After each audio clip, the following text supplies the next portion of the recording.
jalqaba irratti hangafoota oduu. Aanaa darratti imaamni masjiida hidhattootaan ugguramanii ajjeefamuun dheekkamsa kaase. Itoophiyaan liqii doolaara miliyoona 738.2 Suudaan kibbaaf kennite. Walitti bu'iinsa Itoophiyaa keessatti gaggeeffamaa jiruun furuuf mariin siyaasaa barbaachisaadha Antoonii Biliinkentu dubbate. Qaamni haqa Iraan namoota 3 irratti murtiin du'aa itti murtaa'e jedheera. Kaadhimamaan paartii Dimokiraataa Kamalaa Haarisii fi morkataan ishee paartii Riippaabilikaanii Doonaald Tiraamp lamaan isaaniiyyuu bara kana seenaa hojjechuuf yaalaa jiru. Sheek Kaalid konfiraansii dhaadannoo beela malee addunyaa Itoophiyaatti hirmaatan Amirri Gonfoo Abuu Daabii sagantaa guyyoota 3 Finfinneetti gaggeeffaman irratti jiila Imireetotaa dursaa jiru. Kanneen amma dhageettan kunneen hangafoota guyyaa har'aatiif qabannee wajjin tura gara bal'ina oduutti ceene yoo jenne hunda isaa ni dhageettu.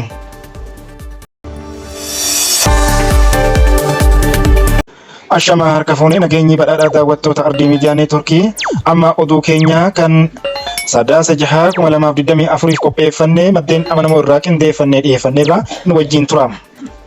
Jalqaba irratti aanaa darratti imaamni masjiidaa hidhattootaan ugguraman ajjeefamuun dheekkamsa kaaseera. Naannoo Oromiyaa godina Shawaa Kaabaa aanaa darratti imaama masjiidaa gandaa Arabuu kan ta'an Sheek Muhammad Maakiin Hajii Arafuu torbaan 3 hidhattootaan erga ugguramanii booda ajjeefamuu isaanii jiraattota dheekkamsiise. Imaamichi isaan dabalatee miseensonni maatii isaaniis wajjin ugguramanii turuu kan gabaase sagaleen jaarmaan WDW walii galaan namoota 14 akka ta'an ibseera. Hidhattoonni Sheek Muhammadii fi haadha isaanii gadhiisuuf birrii miliyoona 1.5 gaafatanii isa keessa birrii miliyoona 1.2 kafalamee haati isaanii gadi lakkifamaniiru. Ergasii imaama masjiida kanaa gadhiisisuuf maatiin qarshii barbaadaa otoo jiru dhuma torbaan darbee ajjeefamuu isaanii hidhattoonni maatiitti himu DW maatii irraa waabeeffachuun gabaaseera.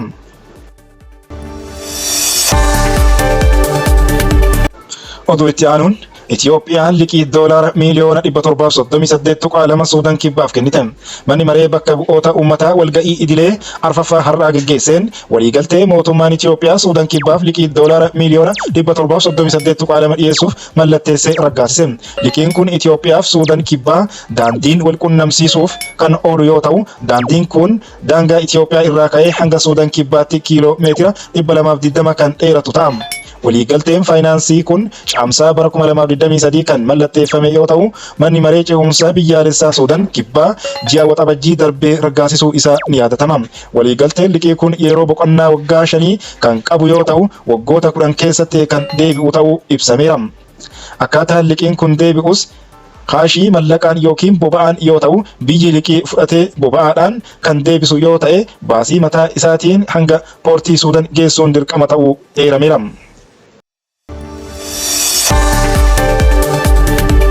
Walitti bu'iinsa Itoophiyaa keessatti gaggeeffamaa jiran furuuf mariin siyaasaa barbaachisaadha Antoonii Biliinken kan dubbatan. Ministeerri dhimma alaa Ameerikaa Antoonii Biliinken ministeera muummee Itoophiyaa Abiyyi Ahmedii waliin bilbilaan haasawuu isaanii ministeerri dhimma alaa Ameerikaa beeksise. Marii bilbilaan taasisan irratti Antoonii Biliinken waldhabdeewwan kutaalee Itoophiyaa garaagaraa keessatti gaggeeffamaa jiru furuuf mariin siyaasaa barbaachisaa ta'uu dubbachuu isaanii ibsameera. Itti dabaluun Ameerikaan walitti bu'iinsa naannoo Amaaraa keessatti deemaa jiru akka ishee yaaddessu dubbachuu isaanii ibsichaan eerameera. Dhimmoota haasawaa isaaniin kaasan keessaa inni ijoon dhimma hojiirra oolmaa waliigaltee nagaa Pirootoriyaa ta'uu ibsameera. Antoonii Biliinken biyyi isaanii waliigalticha hojiirra oolchuuf tattaaffii Itoophiyaan taasiftu gargaaruuf qophii ta'uu ibsaniiru. Barreessaan Biliinken waamicha ministeera muummee Itoophiyaa Abiyyi waliin bilbilaan haasa'aniin ministeerri dhimma alaa Antoonii Biliinken har'a ministeera muummee Itoophiyaa Abiyyi Ahmedii waliin haasa'aniiru ka jedhu barreessaa fi muummichi ministeeraa kun bara 2022 waliigaltee diinummaa dhaabuu HA mallatteessuun waraana waggaa 2f mootummaa Itoophiyaa fi adda bilisummaa uummata Tigraay gidduutti xumurame irratti mari'ataniiru. Barreessaan kun tattaaffii Itoophiyaan COHA hojiirra oolchuuf taasiftuu Ameerikaan deeggarsa taasisaa jirtu irra deebanii mirkaneessaniiru. Barreessaan kun waldhabdee keessoo Itoophiyaa biroo furuuf mariin siyaasaa barbaachisaa ta'uu hubachiisaniiru. Dhimma waraana bilisummaa Oromootiinis wal qabatee keessoon biyyattii kan ittiin jeeqamaaru Oromiyaa keessatti lubbuun namoota hedduu sababa kanaan garee lamaan irraayyuu kan bahaa jiru ta'uun isaa ni beekama. Ameerikaan jeequmsa Amaaraa keessatti guddachaa dhufuuf yaaddoo qaban qoodaniiru. Ministeerri muummee fi muummichi ministeeraa yaaddoo wal dhabdeen gaanfa Afrikaatti dabalaa jiru irratti mari'ataniiru.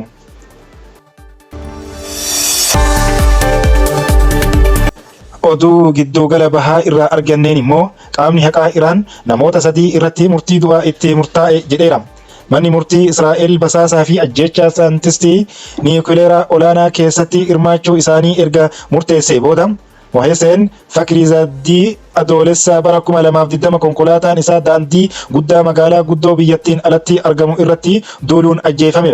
Adeemsi seeraa dura biyyaatti kan raawwatame yoo ta'u, namoonni dhuunfaa kunneen murtiin du'aa itti murtaa'e dhimmichi yeroo ammaa adeemsa olii iyyannoo irra jira jechuun dubbii qaama haqaa Iraan Asgahaar Jahangir kibxataa darbee ibsa gaazexeessitootaaf Tehiraan keessatti kennan dubbataniiru. Qorannoo tokko booda bulchiinsa Azerbaijaan dhihaatti hidhaman 8 keessa namoonni 3 sirna Israa'el dhuunfateef basaasummaa raawwachuu isaaniitiin himataman jedhan Jahangir. Itti dabaluudhaanis 3 isaanii dhugaatii alkoolii seeraan alaa dahoo godhachuun ajjeechaa wareegama Fakhrizadeh irratti raawwatameef meeshaalee gara Iraanitti geejjibuudhaaf himataman jedheera.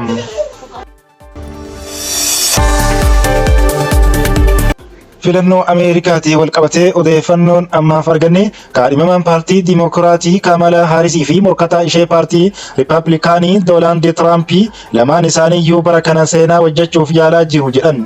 Haaris dubartii jalqabaa pirezidaantii filatamtee ta'uuf abdii kan qabdu yoo ta'u, Tiraamp ammoo bara 1892tti Grooverii Kileveelaandii booda marsaa lammaffaa walitti aansuun kan hin mo'anne pirezidaantii duraanii lammaffaa qofa ta'uuf dorgomaa jiru. Filannoon kun gara kutaalee biyya dirree waraanaa muraasa Arizoonaa, Joorjiyaa, Michigaan, Neevaadaa, Kaaba Karooliinaa, Peensilvaaniyaa fi Viskoonsiin keessatti gaggeeffamaa jira. Hanga oduu kana qindeeffannetti kamtuu akka kam injifatee adda bahee jiru. Oduu kana immoo yeroo bal'inaan nu bira gahee kan isin biraan geennu ta'a.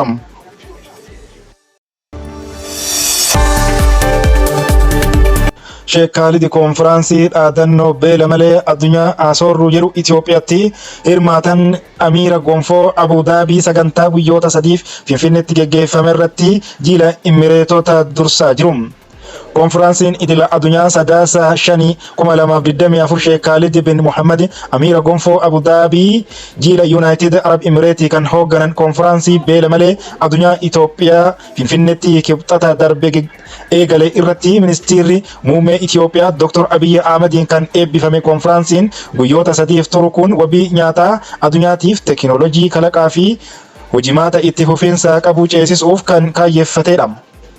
Sheek Khalid United Arab Emirates tattaaffii addunyaa wabii nyaataa cimsuu fi damee nyaataa fi dhiyeessii sansalataa cimsuuf taasifamu deeggaruuf kutannoo qabdu dhiibbaa jijjiirama qilleensaa salphisuuf akka qabdu ibsaniiru. Akkasumas hooggansi United Arab Emirates yeroo dheeraaf saboonni Afrikaa qormaata damee adda addaatiin mudatu akka mo'atan gargaaruuf tattaaffii taasisaa turu kan calaqqisiisudha. Sagantaan kun walgahii teeknikaa rakkoolee furmaata barbaadu irratti xiyyeeffate akkasumas waltajjii investimentii fi waltajjii siyaasaa sadarkaa olaanaa kan of keessaa qabu ta'a. Hooggantoota biyyoota, qondaaltota olaanoo fi bakka bu'oonni dhaabbilee faayinaansii, dhaabbilee miti mootummaa fi barsiisota dabalatee qooda fudhattoonni 1500 ol irratti hirmaachuuf jiru. Sheek Khalid isiniina yookaan wiixata galgala buufata xayyaaraa idil addunyaa Finfinnee booletti obbo Ahmediin simannaa taasisaniiru. Buufata xayyaaraatti sirni simannaa ofiisaa kan gaggeeffame yoo ta'u, faaruun biyyaalessaa United Arab Emirates fi Itoophiyaa taphatameera yookaan gaggeeffameera. Kibxata konfiraansichi dhimmoota beelaa fi wabii nyaataa itti furan kan ilaalu yoo ta'u, xiyyeeffannoo roobii gara investimentii jalqabbii wabii nyaataa guddisutti osoo hin ce'in dura Ibsi hooggantoota biyyootaa fi qondaaltota olaanoo kamisa dhufu kan bahu yoo ta'u dhimma beelaa addunyaa irratti ittisuu irratti xiyyeeffata. Sheek Khalid imala kana irratti jiila ofii isaa kan ta'e ministeera dhimma alaa Reem Al-Hashim, ministeera dhimma tumsa idila addunyaa Muhammad Al-Rashad, ambaasaadara United Arab Emirates Itoophiyaatti fi Umraan Al-Hashim of keessaa qabu, gargaara ministeera dhimma alaa saayinsii fi teekinooloojii sadarkaa olaanaa. Sheek Khalid daawwannaan Itoophiyaa erga bara darbee ji'a sadaasa keessa gonfoo Amirri gonfoo Abu Dhabii ta'uun muudamanii as yeroo dhiyootti biyya alaatti bobba'aniidha. Waxabajjii 29 ammoo tumsa biyyoota gidduu jiru cimsuuf gara Singaapoor imale. Daawwannaa ofii isaanii kanaan waliigalteewwan sammuu namtolchee barnootaa fi anniisaa haaromfamuu danda'an hedduun mallattaa'aniiru. Daawwannaa ofii isaa kan biraa onkololeessa keessa Sheek Khalid Norwee daawwachuun ministeera muummee Joonas Gaahristoor waliin mari'ataniiru. Hooggantoonni kunneen dameewwan haaraa guddachaa jiranii fi guddina olaanaa qaban keessatti tumsa tarkaanfachiisuuf mala qorataniiru.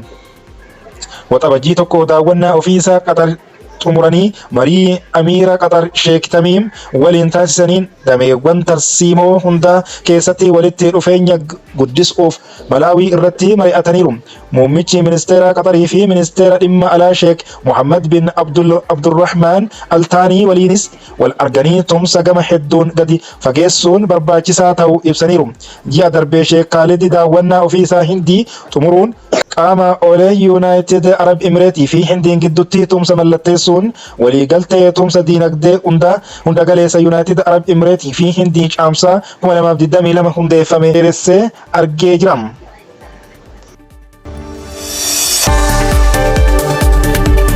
Daawwattoota keenya kabajamoo oduu fi odeeffannoon keenya karraaf qabanne kanuma waan nu wajjin turtaniif galata dachaa qabdu. Warri haarawaa gara Ardii Miidiyaa Neetwoorkii dhuftan sabiskiraayib, laayik, sheer gochuu hin irraanfatina. Turtii gaarii qabaadha.